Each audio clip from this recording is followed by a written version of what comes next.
রব্বানা আতিনা ফিদ দুনিয়া হাসানা। ও আমার রব, ও আমার আল্লাহ, দুনিয়ার যত রকমের কল্যাণ আছে, দুনিয়ার সমস্ত কল্যাণ আমাকে দাও। ও ফিল আখিরাতি হাসানা, আখিরাতের যত কল্যাণ আছে, আখিরাতের সকল কল্যাণ আমাকে দাও। ও কিনা আযাবান নার, জাহান্নামের আগুন থেকে বাঁচাও। আল্লাহ শিখাইয়া দিচ্ছেন এইভাবে বলো, ব্যালেন্স করে দিচ্ছেন। শুধু দুনিয়া চাইও না, চাইলে এইভাবে চাও, দুনিয়ার কল্যাণও দাও, আখিরাতের কল্যাণও দাও। আর শুধু কল্যাণ দিলে কি হবে? জাহান্নামে যদি যাওয়া লাগে, এই জন্য জাহান্নামটাকে আলাদা করে বলো, আল্লাহ জাহান্নাম থেকেও বাঁচাও। আল্লাহ শিখাইয়া দিচ্ছে। فأما من طغى وآثر الحياة الدنيا فإن الجحيم هي المأوى وأما من خاف مقام ربه ونهى النفس عن الهوى فإن الجنة هي المأوى وقال رسول الله صلى الله عليه وسلم حب الدنيا رأس كل خطيئة وقال عليه الصلاة والسلام قال الله تعالى أعددت لعبادي الصالحين ما لا عين رأت ولا أذن سمعت ولا خطر على قلب بشر وقال الله تعالى في شان حبيبه ومحبوبه مخبرا وآمرا إن الله وملائكته يصلون على النبي يا أيها الذين آمنوا صلوا عليه وسلموا تسليما একটু দুরূদ শরীফ পড়ি সাল্লাল্লাহু আলা মুহাম্মদ সাল্লাল্লাহু আলাইহি সাল্লাল্লাহু আলা মুহাম্মদ সাল্লাল্লাহু আলাইহি শুধু ওজুদস্ত রহমাতাল লিল আলামিন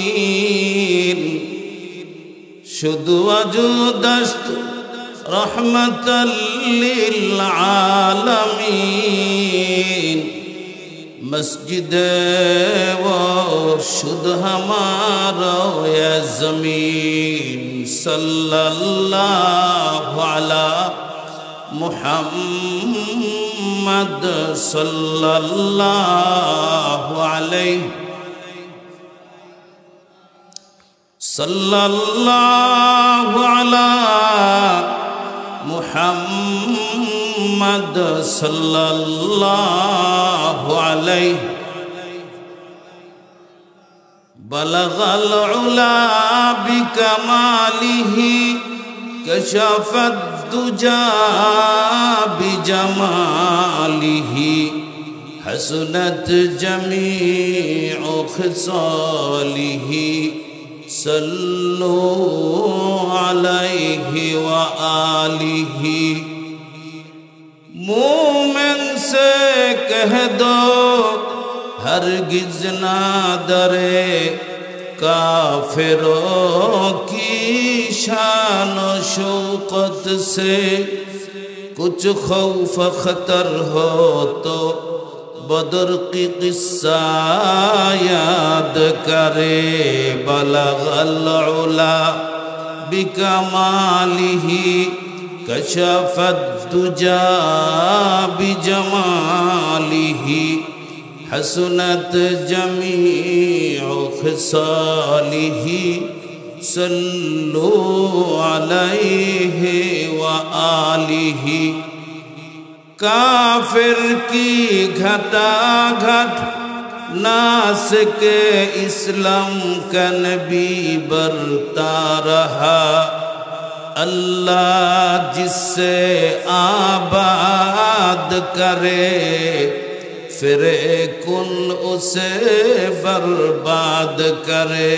बलगल उला बिकमालिही कशफत दुजा बिजमालिही हसनत जमीउ खिसालिही सल्लु अलैहि व आलिही।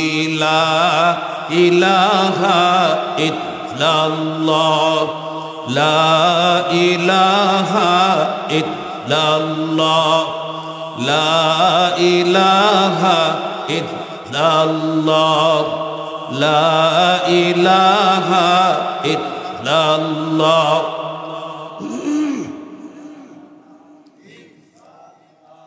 ला इलाहा इल्लल्लाह मुहम्मदुर रसूलुल्लाह सल्लल्लाहु अलैहि वसल्लम। बागपाড়া দারুল উলুম হাফিজিয়া মাদ্রাসা ও এলাকাবাসীর উদ্যোগে হাফিজ ছাত্রদের পাগড়ি প্রদান উপলক্ষে ইসলামী মহাসম্মিলন। আজকের এই মুতাবাররাক সম্মেলনের আমি অদম নালায়েককে সভাপতি করা হয়েছে। অযোগ্য অদক্ষ নালায়েক বেআমল বেএলেম, এরপরেও কর্তৃপক্ষ এই আসনে অধিষ্ঠিত করেছে। আল্লাহর শুকরিয়া। আজকের এই মাহফিলের খুশির খবর এটাই, প্রধান অতিথি, বিশেষ অতিথি, আমন্ত্রিত উলামায়ে কেরাম সবাই উপস্থিত হয়েছে। আমরাও আসতে পেরেছি। আল্লাহ আমাদেরকে আসার, বসার, কিছু বলার, শোনার তৌফিক দিয়েছেন। এজন্য দিল থেকে শুকরিয়া আদায় করি। সকলে পড়ি আলহামদুলিল্লাহ। সামনে উপবিষ্ট আমার মুরব্বিয়ান যুবক ভাইয়েরা, পর্দানিশীন সতী সাধবী মায়েরা, সকলকে আমি মুবারকবাদ জানাচ্ছি আজকের এই সুন্দর আয়োজনের জন্য। কোরআন সুন্নাহর মজমা, হিদায়াতের মজলিস, গুনাহ মাফের মজলিস। আল্লাহ পাক আমাদেরকে এই মজলিসে আসার সুযোগ করে দিয়েছেন, তৌফিক দিয়েছেন। আবারও চিৎকার দিয়ে পড়ি আলহামদুলিল্লাহ। দরুদ ও সালাম প্রেরণ করি বিশ্ব মানবতার মুক্তির কান্ডারি উম্মতের দরদি, উম্মতের দিওয়ানা, সৈয়দুল আম্বিয়া, আশরাফুল আম্বিয়া, হাবিবে কিবরিয়া, রহমতে দু আলম, রহমাতুল লিল আলামিন, যিনি মানব দানবের নবী, যিনি ফিরিস্তাদেরও নবী, সমগ্র মাখলুকাতের নবী, তামাম আলমের নবী, নবীদেরও নবী, কামলেওয়ালা নবী মুহাম্মদুর রাসূলুল্লাহ সাল্লাল্লাহু আলাইহি ওয়াসাল্লামের উম্মতের মধ্যে আমাদেরকে শামিল করেছেন। এজন্য চিৎকার দিয়ে আরেকবার শুকরিয়া আদায় করি আলহামদুলিল্লাহ। দরুদ ও সালাম প্রেরণ করি ওই নবীর উপরে যিনি রহমতের নবী, রাহমাতুল আলামিন। তার উপরে জবান ছেড়ে দিয়ে সকলেই দুরূদ শরীফ পড়ি সাল্লাল্লাহু আলাইহি ওয়াসাল্লাম। সম্মানিত হাজিরিন, ওলামায়ে কেরাম সবাই চলে আসছেন। আমি কিছুক্ষণ কথা বলার ইচ্ছা পোষণ করেছি। আল্লাহ পাক যদি তৌফিক দেন, আপনারা আন্তরিক দোয়া করেন, তাইলে কিছু বলা সম্ভব হবে ইনশাআল্লাহ।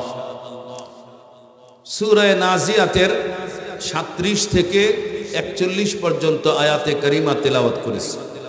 ছোট্ট হাদিস তেলাওয়াত করেছি 2খানা। এর উপরে কিছু কথা বলতে চাই। রব্বে করিম যেন তৌফিক দান করেন। আল্লাহ ইচ্ছা করলে মসজিদের যে খাম্বা আছে, খাম্বারে যদি বলে দেয় আজকে তোর ওয়াজ করা লাগবে, তুই ওয়াজ কর, তাইলে খাম্বাই ওয়াজ করতে পারবে। ঠিক কিনা বলেন? এই জন্য আল্লাহর তৌফিক চাইতেছি। আল্লাহ যদি তৌফিক দেন, এই ভাঙ্গা গলা দিয়া কিছু ভাঙ্গা ভাঙ্গা কথা বলতে চাই। আপনারা দোয়া করতে থাকেন আমলের উদ্দেশ্যে, ইখলাসের সাথে, সকলের উপকার হয় এমন কিছু উপকারী কথা আল্লাহ যেন জবান থেকে বের করে দেয়। সকলে বলি আমিন। আউযু বিল্লাহি মিনাশ শাইতানির রাজীম। ফাআম্মা মান তাগা وآثر الحياة الدنيا فإن الجحيم هي المأوى। প্রথম অংশে আল্লাহ পাক দুটা দোষের কথা বললেন। দুটা দোষ যার মধ্যে পাওয়া যাবে, এই দুই দোষের কারণে মানুষটা জাহান্নামী হবে। নাউজুবিল্লাহ বলেন। দুই দোষের কারণে মানুষ জাহান্নামী হবে। দোষগুলা বলছি পরবর্তী আয়াত। ওয়া আম্মা মান খাফা মাকামা রাব্বিহি ওয়া নাহান নাফসা আনিল হাওয়া فإن الجنة هي المأوى। পরবর্তী আয়াতে আল্লাহ তাআলা দুইটা গুণের কথা বললেন। দুই গুণ অর্জন করবে যারা, জান্নাতের মালিক হবে তারা। সুবহানাল্লাহ বলে। আমি এই দুই দোষ এবং দুই গুণের কথা কিছুক্ষণ বলবো ইনশাআল্লাহ। প্রথম দোষটা হলো, আল্লাহ বলেন যারা সীমা লঙ্ঘন করেছে। সীমা লঙ্ঘন করছে কারা, সামান্য ব্যাখ্যা দিব ইনশাআল্লাহ। 2 নম্বর দোষ, দুনিয়ার হায়াতের জীবনকে গুরুত্ব দিয়েছে যারা, এটা হলো 2 নম্বর দোষ। 1 নম্বর দোষ হলো সীমা লঙ্ঘন করেছে যারা। 2 নম্বর, দুনিয়ার জীবনটাকে আখিরাতের তুলনায় বেশি গুরুত্ব দিয়েছে যারা। দুটা দোষ। দুনিয়াকে আসল বানাইছে যারা, দুনিয়াকে বেশি গুরুত্ব দিয়েছে যারা, সীমা লঙ্ঘন করেছে যারা। 2 দোষ যাদের পাওয়া যাবে, এই 2 দোষের কারণে মানুষ জাহান্নামী হবে। পরবর্তী 2টা গুণ আল্লাহ তাআলা বলেন, আল্লাহর সামনে আদালতে কিবরিয়াতে, হাসরের ময়দানে আল্লাহ রাব্বুল আলামিনের আদালতে দাঁড়াইয়া জীবনের হিসাব দেওয়াকে যারা ভয় করে। 1 নম্বর গুণ, আমার আল্লাহর সামনে দাঁড়াইয়া জীবনের সকল হিসাব দিতে হবে।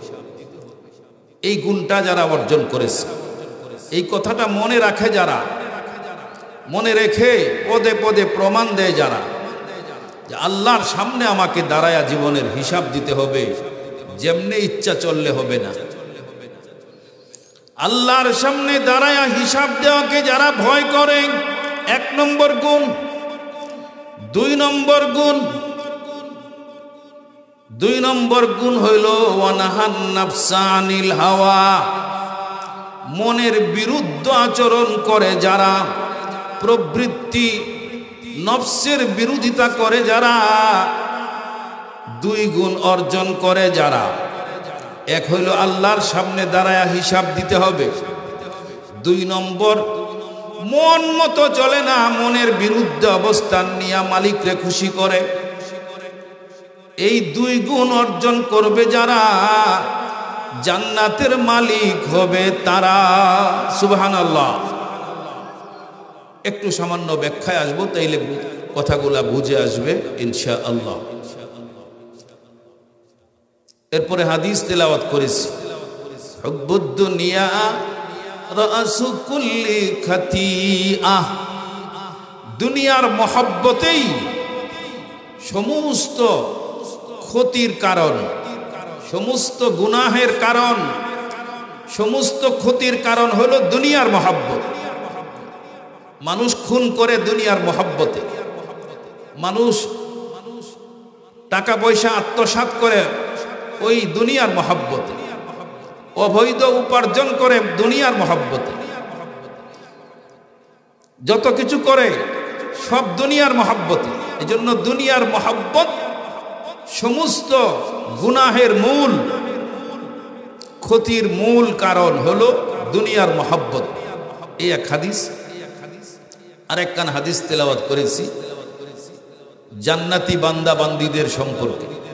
সালেহীন বান্দা বান্দীরা জান্নাতে যাবে, এমন জান্নাতে যাবে মালা আইনুন রাআত, এমন কোন চক্ষু পৃথিবীতে আসে নাই যে চক্ষু জান্নাতের নিয়ামত সমূহ দেখেছে। সুবহানাল্লাহ। 2 নম্বর, এমন কান পৃথিবীতে আসে নাই যে কান দিয়া জান্নাতের বর্ণনা সমূহ বিস্তারিত শুনেছে। সুবহানাল্লাহ। এমন কান আসে নাই। এমন অন্তঃকরণ কারো নাই যে অন্তর দিয়া জান্নাতের কি পরিমাণ নিয়ামত আল্লাহ রাখছেন, কি পরিমাণে নিয়ামত দিবেন আন্দাজ করতে পারে এমন কোন দিল, এমন কোন কলব, এমন কোন হৃদয় কারো নাই। সুবহানাল্লাহ বলে। জান্নাতের নিয়ামতের আন্দাজ করার মতো এরকম কোন মন, এরকম কোন হৃদয় নাই। এই 2 হাদিসেরও ব্যাখ্যা তরজমা শুনাইলাম। প্রথমটার মধ্যে চলে আসি, ফাআম্মা মান তাগা, আল্লাহর সীমা লঙ্ঘন করেছে যারা। সীমা লঙ্ঘন করছে কারা? ফিরাউন, নমরুদ, আবু জাহাল, আবুল আহাব, আরো তাদের ঘং। এমনকি আমাদের দেশেও আছে 5ই আগস্টের আগে সরকার যারা সীমা লঙ্ঘন করছে তারা। ঠিক কিনা বলেন? সীমা লঙ্ঘনকারীকে আল্লাহ পছন্দ করে না। সীমা লঙ্ঘন করেছে কারা? কোরআন সুন্নাহ মানে না যারা। সীমা লঙ্ঘন করেছে কারা? কোরআন সুন্নাহ মানে না যারা। সীমা লঙ্ঘন করেছে কারা?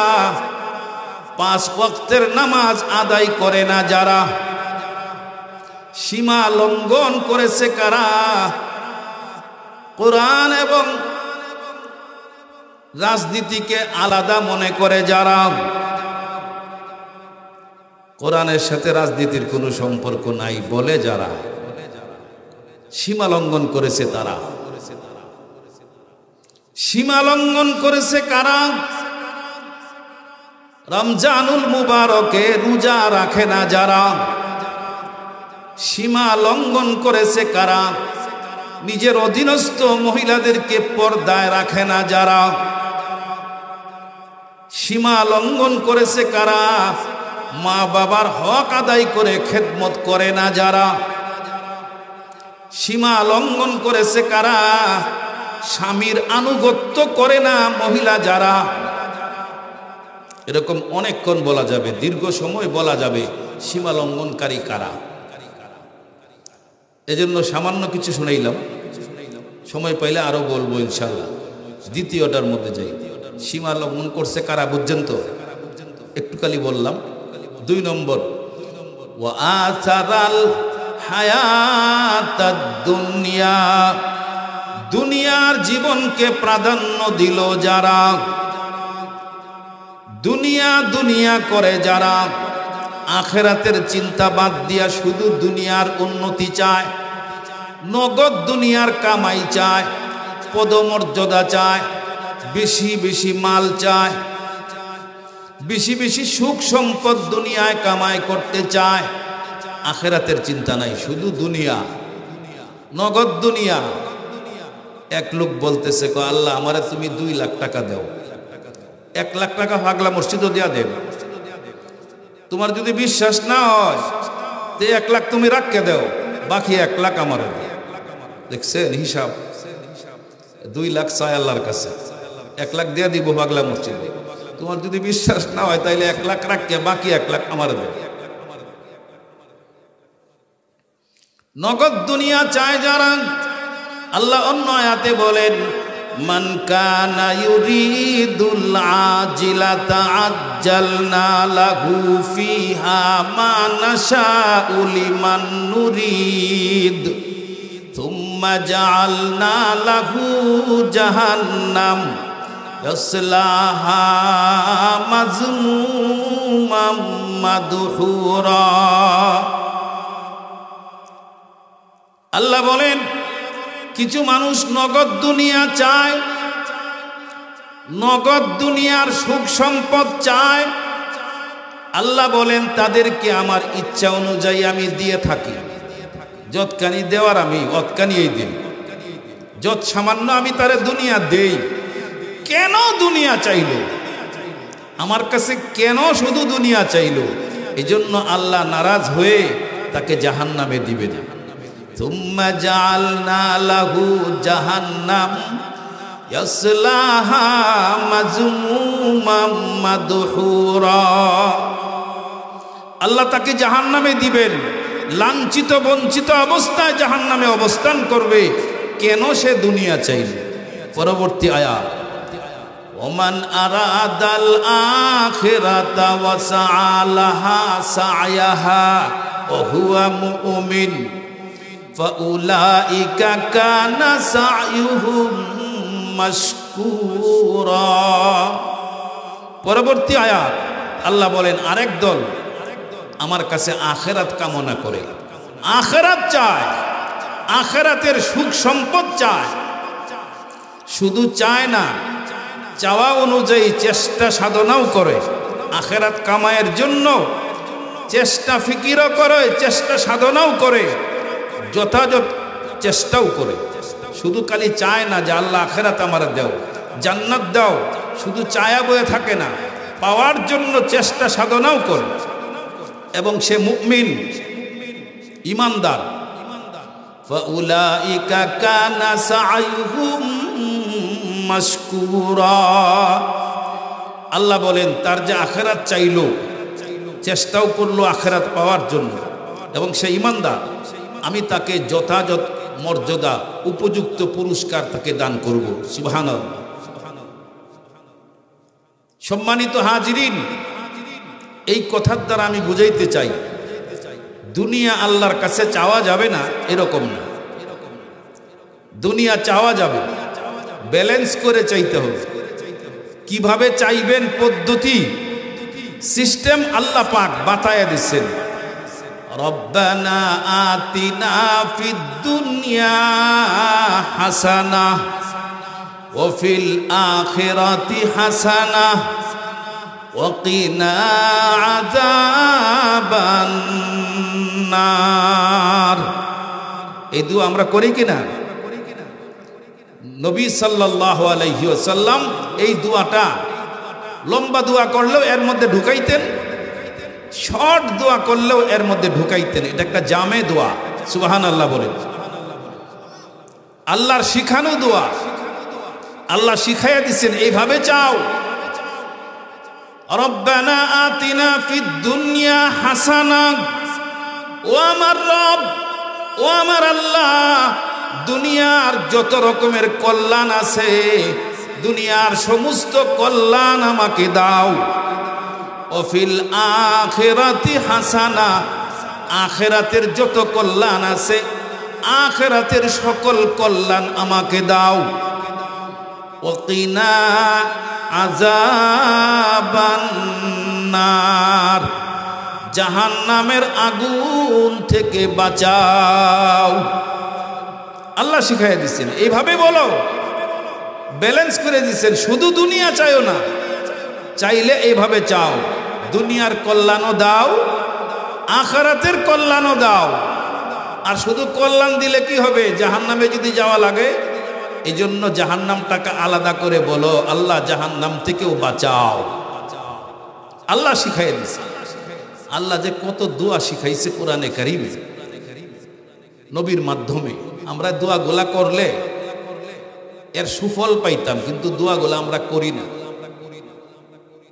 বিয়ে করার পরে অনেকের অভিযোগ, বিবি কথা শুনে না, বিবি তার সাথে ভালো সম্পর্ক নাই, বিবি তার সাথে দুর্ব্যবহার করে, সন্তান কথা শুনে না, সন্তান দুর্ব্যবহার করে। এমন আছে না ঘটনা? এগুলা হইতো না। আল্লাহর শিখানো দোয়া যদি আমি আগের থেকে শুরু করতাম, রব্বানা হাবলানা মিন আজওয়াজিনা ওয়া যুররিয়াতিনা কুররাতা আয়ুন ওয়াজআলনা লিল মুত্তাকিনা ইমামা। আল্লাহ শিখাইয়া দিচ্ছেন এইভাবে দোয়া করো, ও আমার রব, ও আমার রব, এমন জুরি আমাকে দাও। মহিলা দোয়া করব, এমন স্বামী আমারে দাও। এই আয়াতের অর্থ এটা। মহিলা বলবে এমন স্বামী আমাকে দাও, ছেলেটা বলবে আল্লাহ এমন একটা বিবি আমাকে দাও, এমন একটা জুরি আমাকে দাও, এমন জুরি আমাকে দাও, এমন সন্তান আমাকে দাও, যে জুরি আর সন্তান যাদের দিকে তাকাইলে চক্ষু জুড়ায়া যায়। সুবহানাল্লাহ বলেন। আল্লাহ বলছেন এইভাবে দোয়া করো, আল্লাহ এমন জুরি আমাকে দাও, এমন সন্তান আমার মাধ্যমে আল্লাহ তুমি দাও, যাদের দেখলে পরে চক্ষু জুড়ায়া যায়। সুবহানাল্লাহ। শুধু চক্ষু জুড়ায় না, আল্লাহ তুমি আমাদেরকে, আমি এবং আমার বিবি, আমার সন্তান, এমন আমাদেরকে বানাও যেন মুত্তাকিদের অনুসরণীয়, অনুকরণীয়, অর্থাৎ মুত্তাকিদের ইমাম বানিয়ে দাও। সুবহানাল্লাহ। তবে আল্লাহর ওই শিখানো দোয়া আমরা পড়ি না, পরে আমরা পস্তাই, বিবি কথা শুনে না, সন্তান কথা শুনে না। আরে শোনার জন্য এরকম বাধ্যগত, এমন আখলাকওয়ালা হওয়ার জন্য তোমাকে দোয়া শিখানো হয়েছিল, তুমি পড়ো নাই। আর একটা দোয়ার কথা ফাঁকে একটু বলে বলাই, সময় যেহেতু কম। রব্বির হামহুমা কামা রব্বায়ানি সগীরা। কে শিখাইছেন দোয়াটা? আল্লাহ শিখাইছেন। কিন্তু আমরা এমন কপাল পোড়া, নিজের মা বাবার জন্য এই রব্বির হামহুমা বলতে রাজি না। আর একজনে বললেও করি কি, এটার মধ্যেও আপনার শর্ট করে দেই, আমিন, আল্লাহুম্মা আমিন। হুজুর দোয়া করতেছে, ইমাম সাহেব দোয়া করতেছে, আমি এটার মধ্যে আমিন বলতেছি। এখানেও আমি ঠকতেছি। এখানে আমি ঠকতেছি কেন? ইমাম সাহেব বলছে, আলেম সাহেব বলছে, মানে আমারে মনে করাইয়া দিচ্ছে, আমার মুখ থেকে বলতে হবে রব্বির হামহুমা কামা রব্বায়ানি সগীরা। এটা আমাকে বলা লাগবে, স্পেসিফিক দোয়া, প্রত্যেকের জন্য দোয়া। আরেকজনে বললে আমি তো করিই না, বরং আরেকজনে স্মরণ করাই দিছে আমারে রব্বির হামহুমা বলতেছে, আমাকে যে বলা লাগবে এই অনুভূতিও আমার নাই। ভাইরা আমার, যদি কেউ বলে রব্বির হামহুমা কামা রব্বায়ানি সগীরা, আল্লাহর নবী বলেন দুনিয়াতে যত পাহাড় আছে সমস্ত পাহাড় পরিমাণ নেকি মা বাবার আমাদের সঙ্গে পার্সেল হয়ে যায়। সুবহানাল্লাহ। আমরা এই কথাটা বলতে পারি না। ওয়াক্তে ওয়াক্তে বলা দরকার মা বাবার জন্য, হক আদায় করার জন্য, ঠিক কিনা বলেন? বলবো তো ইনশাআল্লাহ। একটু কিছু হইলেই বাবার জন্য মার জন্য খতম পড়াইয়া দেয়, হুজুরকে খতম পড়াইয়া দেন মাদ্রাসা।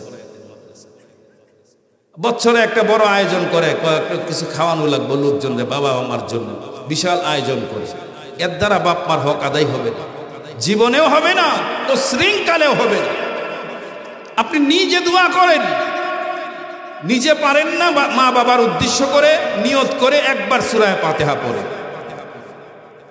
104 খানা কিতাব, আসমানি কিতাব নাজিল করেছেন আল্লাহ রাব্বুল আলামিন। 104 খানা আসমানি কিতাব তিলাওয়াত করলে যে সওয়াব হতো, আপনি যদি মা বাবার উদ্দেশ্যে সূরাতুল ফাতিহা আলহামদু শরীফ একবার পড়েন, আপনার মা বাবার আমলনামায় 104 খানা কিতাব তিলাওয়াত করলে, খতম করলে যে সওয়াব হতো, ওই পরিমাণে সওয়াব মা বাবার আমলনামায় জমা হবে। সুবহানাল্লাহ। আর যদি 3 বার সূরাতুল ইখলাস কুল হুয়াল্লাহ পড়েন, কাজে কর্মে ব্যস্ত, এর ভিতর দিয়েই পড়ছেন, আপনি কোথাও চলতেছেন, চলার মধ্যে গাড়িতে বসে আছেন, মা বাবার কথা মনে হয়েছে, আর 3 বার সূরা ইখলাস পড়লেন, 1 খতম কোরআনের সওয়াব গ্যারান্টি সহ মা বাবার আমলনামায় জমা হবে। সুবহানাল্লাহ বলে। এই যে যারা গ্যারান্টি সহ পৌঁছবে, এই কাম করতে রাজি। মাল আছে, দে খতম করায়া, দে 10টা গরু জবাই করে খাওয়ায়া, এতে আপনার মা বাবার হক আদায় হবে না। আপনার নিজের খাদ্যনি নিজে খাদ্য হইলে প্রথমেই জাগাত পড়ে, আর আরেকজনে দিলে আধাত বেশ কম, ঠিক কিনা বলেন? এই জন্য নিজের খাদ্যনি নিজে খাদ্য হইব তো, নিজের কাজটা নিজে করবো তো, মা বাবার প্রতি দরদ নিয়ে কাজগুলা করব, অনেক পর্যাপ্ত নেকি পাবে মা বাবা। আর ওই যে খতম করাইছেন, এটা কবুল হইতেও পারে, নাও হতে পারে, 50-50। আরেকটা কথা আধা মিনিট বলে ফেলাই, মুসিবতে পড়লে দৌড়াইয়া যায়, হুজুর একটা জালালি খতম করাইয়া দেন, 1.25 লাখ বার, বলি কিনা? আল্লাহর কসম করে বলছি, আমাদের দেশের যে সিস্টেম, নিজে মুসিবতে পড়ে দোয়া ইউনুস একবারও মুগ্ধে পড়তে রাজি না, আগে খতম পড়াইয়া দিচ্ছে, দেয়া কালি বিড়ি টানে, সিগারেট টানে, দোয়া সারে, আর কালি হুজুর খতম হইছে, দোয়া করে। কিয়ামত পর্যন্ত তোমার জন্য দুনিয়ার সকলে খতম পড়লেও 1 পয়সা লাভ হবে, 1 পয়সার উপকার হবে না, মুসিবত তো যাবেই না। কেন যাবে না বলতে পারেন? যারা মুসিবতে পতিত হয়, যারা মুসিবতে পড়ে, তাদেরকে পড়ার জন্য বলা হয়েছে। হেরার মুখ খুলে না, সব আওলাইতে কারবার, হুজুর এটা খতম, বড় খতম করে দেব। বড় কি কিয়ামত পর্যন্ত পড়লেও হবে না, তোমার জবান খোলা লাগবে। এর অর্থটা আমি একটু বলে দিই। আল্লাহ তুমি ছাড়া কেউ নাই, লা ইলাহা ইল্লা আনতা সুবহানাকা ইন্নী কুনতু মিনাজ জালিমিন। আল্লাহ তুমি ছাড়া কোনো ইলাহ নাই, তুমি পবিত্র, আমি জালেমদের অন্তর্ভুক্ত হয়ে গেছি। এই লা ইলাহা ইল্লা আনতা সুবহানাকা ইন্নী কুনতু মিনাজ জালিমিনের মানে হইল, অর্থ হলো এটা, আল্লাহ তুমি ছাড়া কোনো ইলাহ নাই, তুমি পবিত্র, আর আমি জালেমের দলভুক্ত হয়ে গেছি। এই কথা তো আপনাকে বলা লাগবে। আপনি না বইলে আপনার মুখ দিয়ে বলতে রাজি না, আপনার ফ্যামিলির কেউ বলতে রাজি না, গিয়া খতম পড়াইয়া দিলেন, জীবনেও লাভ হবে না, কাজ হবে না।